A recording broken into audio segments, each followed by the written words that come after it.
Halo guys, jadi tanggal 31 Maret kemarin kita melakukan kunjungan ke PG Kebun Agung yang terletak di Kecamatan Pakisaji, Kabupaten Malang.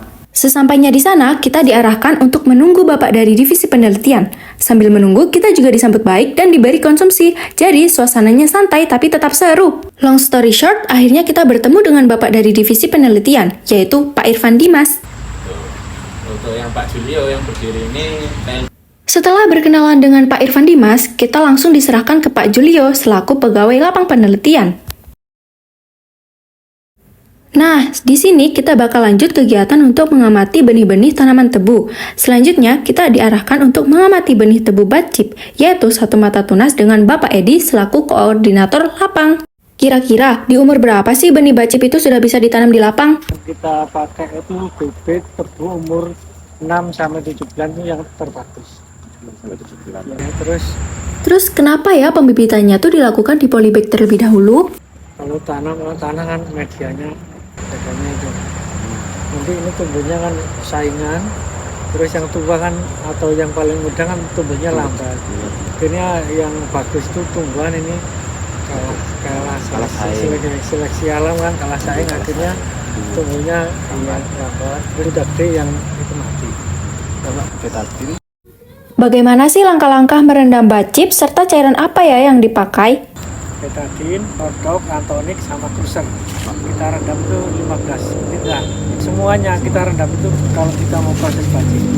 Kita potong terus kita cuci air bersih, terus kita rendam di sebetulnya misah kan kalau ada tongnya masing-masing misah. Yang Cruiser sama Betadine itu misah karena kita daripada banyak ini kita campur sama Cruiser. Terus yang Antonik sama Nodo kita campur, itu memang campur kita campur. Ini yang terakhir, pertama Betadine sama Cruiser dari air bersih itu. Terus yang kedua, yang ketiga yang ketiga itu Nodo sama Antonik. Terus kita angkat, kita proses.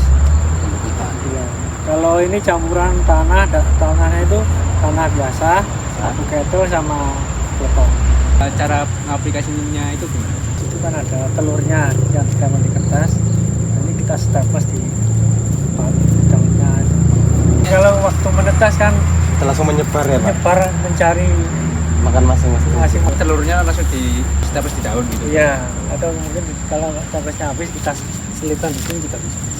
Itu kalau kena hujan gitu enggak itu ya Pak ya? Sebaiknya pagi. Pagi. Menghindari dari sinar matahari langsung mungkin menetas langsung menyebar. Oh berarti pas sebelum benaran itu udah mendekati waktu netas ya Pak? Iya, kan jadwalnya di situ ada ini yang hari ini menetas. Kalau udah menetas ya mungkin kita buka langsung nyebar. Kira-kira kalau penggunaan itu efektif banget apa gimana? Efektif Mas. Itu emang masih ada yang digerek oleh penggerek atau emang udah nggak ada Pak? Kalau kita telat juga ada. Kalau kita dari kecil ini ya, ini dari segini kita kasih, terus umur sekian kita kasih, umur sekian kita kasih. Insya Allah untuk penggerek matang sama cucu. Lalu di sini kita beralih untuk melihat benih tebu bacet dan tata cara menanamnya. Biasanya kita motornya Ulang ya Pak, melintang.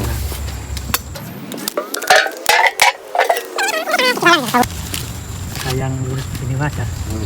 Ya. Ada yang isi lagi. Ada saling nyambung. Iya. Silangnya begini ya. Oke.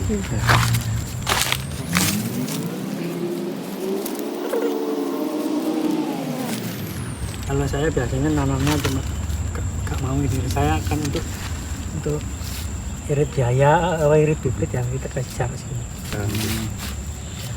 Kalau dilitanya kan yang kita gunakan yang paling minimal kan Mas. Ya. Potong.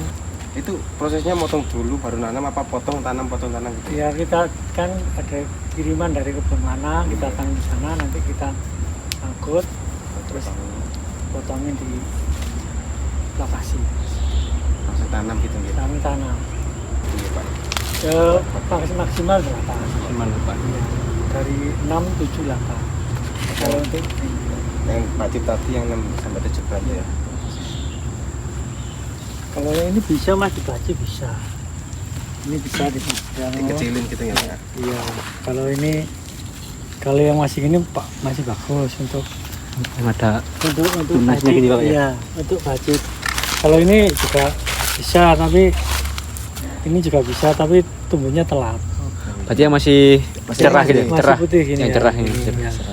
Ini kalau ini terlalu muda ini Oh, terlalu muda. ini terlalu muda untuk yang ini Berarti yang warnanya masih hijau tapi cerah gitu, Pak ya. ya hijau gitu nah, ini biar tua kan masih ada Iya. putih sama ininya ya. Pak, untuk di sini tuh varietas yang dipakai apa, Pak? Untuk ini PSKA 095, 942, 062. Untuk yang baru masih ada di Jablet itu 88, 87, 11, strip 1. Banyak yang itu belum apa ya.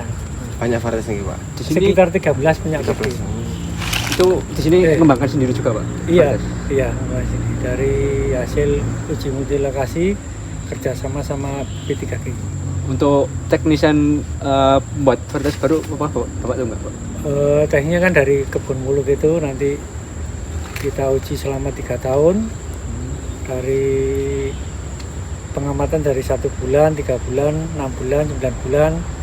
Nanti kalau ada analisa kemasakan terus dari umur 8 bulan itu sampai nanti analisa akhir umur 12 tahun itu 12 bulan. Ya.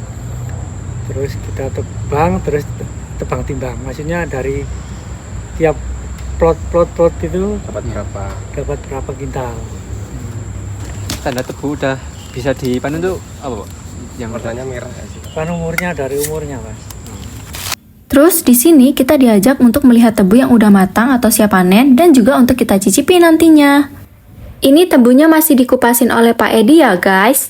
Dan inilah detik-detik Haikal dan Adika tidak sabar mencicipi tebunya. Kalau pakai es tebu itu 862 sama PS. Kalau yang airnya banyak gitu, Pak ya. Airnya nggak berubah, Mas. Maksudnya yang kandungan airnya banyak gitu ya. Airnya nggak, airnya banyak terus nggak berubah, tetap hijau. Tetap hijau gitu nggih. Iya. Oh, Kalau iya, yang lain tetap kan hijau. warnanya coklat. Coklat. Nggih, nggih. Sing tak cukup coklat es. Sini saya nggak punya, Mas, 862.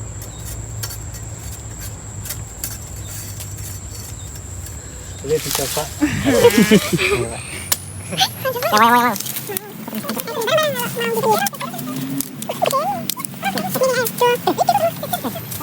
Ini Satu. Mau ya? Ini 95 ini. Oh, 95 ini. Langsung cicip. Satu ya. Manis lah.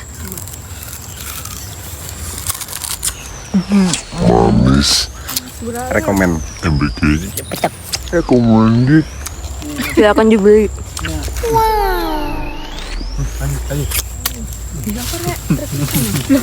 Yang ini apa?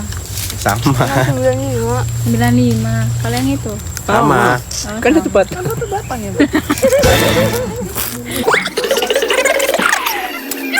Betadine. Antonik. Apalagi dua tadi? Nodok sama cruiser. Grocer ya. Jadi setelah direndam 15 menit baru nanti ditanam di media tanam. Media tanamnya dari potong, lampu gedel sama tanah. Nah, tadi juga ada aplikasi mengenai sama di pengaplikasiannya itu telurnya ditaruh di kertas dan ditaruh di dalam. Nah, supaya nggak telat. Jadi dari pas pembibitan tadi masih di media tanam masing-masing itu udah ada perlakuannya gitu. Jadi melalui tongkat atau gimana supaya tidak telat. Setelah mengamati benih bacip dan batset, kita move ke laboratorium untuk mengamati hasil benih dari kultur jaringan bersama Kak Ilham sebagai Ketua Laboratorium Kultur Jaringan. Sebelum kita masuk ke dalam laboratorium kultur jaringan, alangkah baiknya Sebelum itu, kita mempelajari tahapan kultur jaringan pada tanaman tebu. Yang pertama, pemilihan eksplan, memilih bagian tebu yang sehat sebagai bahan kultur. Kedua, induksi kalus, yaitu eksplan dirangsang membentuk kalus. Yang ketiga, subkultur kalus, yaitu kalus dipindah ke media baru untuk diperbanyak. Yang keempat, diferensiasi, yaitu kalus berkembang menjadi tunas atau organ. Yang kelima itu rooting, yaitu tunas membentuk akar. Dan yang keenam, aklimatisasi, yaitu tanaman menyesuaikan diri di lingkungan luar. Setelah kita diberi materi tentang kuljar, kita langsung diperbolehkan masuk ke ruangan preparasi dulu. Di sini kita itu dijelaskan ada alat apa saja yang digunakan serta fungsinya seperti LAFC, kemudian ada oven untuk sterilisasi, dan masih banyak lagi. Dan ini hasil kuljar yang terkena kontaminasi disendirikan dari ruangan kuljar dan akan dibuang. Ya, setelah 1 bulan, itu kan anak-anaknya banyak itu. Misalkan dalam satu itu ada 5 sampai 7. Nanti disapi menjadi seperti ini. Ini akrim 2. Jadi bisa-bisa. Nah, bisa-bisa. Ya. Udah. Setelah ini dipisah-pisah, tunggu 1 bulan lagi, nanti jadinya kayak yang depan ini. Paling depan. Nah, depan ini atau yang paling tengah itu yang berani banget tuh. Nah, setelah itu ditanam ke lahan. Weh, ngono tok. Nah, biasanya sama Mas Ali. Biasanya itu apa yang aklim satu ini rentan sama pengerek. Ada yang binatang-binatangnya bukan pengerek sih, binatang-binatang kecil gitu. Sama Mas Ali dikasih pias yang biru-biru itu.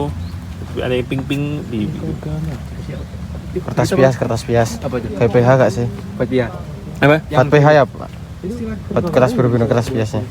Gimana tebu gawat ya?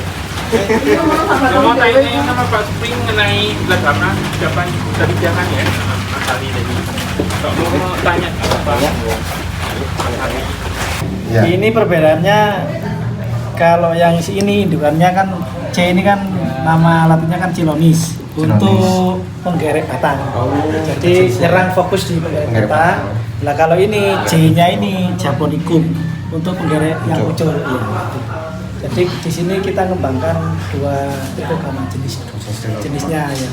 Ini tujuannya kan cuma kan sifatnya si trichogramma kan mendekati terang cahaya. Jadi kita tutup biar fokus untuk memparasitnya telur di sini.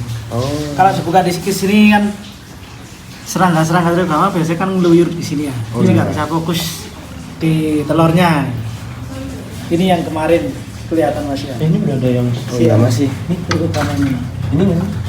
Terus ya. Ini ada yang bergerak. Agak nggak kelihatan. Kayak merutu. Ini udah ada yang atas tuh, Mas. Gimana? Iya itu yang diabetes untuk proses memparasitnya. Selesai proses memparasitnya.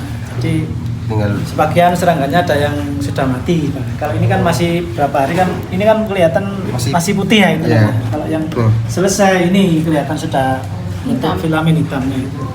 Sekian dari kelompok kami. Sekiranya ada salah, kita mohon maaf dan sampai jumpa.